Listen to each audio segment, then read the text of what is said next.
世界三大专业食品展览的日本东京食品展7号台湾馆开幕，来自台湾9大农业县市的首长农教场场面相当盛大，其中带领台南农产代表队参展的市长黄义铁会长嘛特别老热议，邀请日本朋友来台南展场参观，嘛欢迎大家来台南。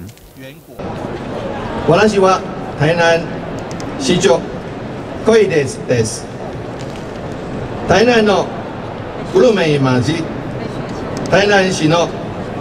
特産品。我们希望更多的买家，因为许多有一般的民众留下好印象，这是很重要。但是邀请国际的买家 B to B， 这最重要。因为有好几个农会总干事，有好几个通路商，其实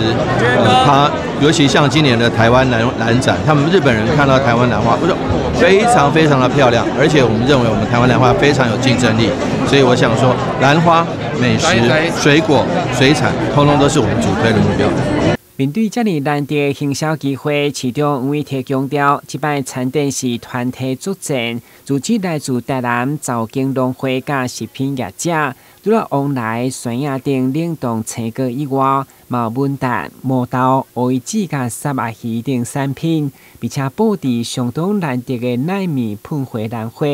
希望台南伫即摆国际食品展览，互参访的外国朋友不止食会到，目睭嘛大大享受。台南新闻综合采访报道。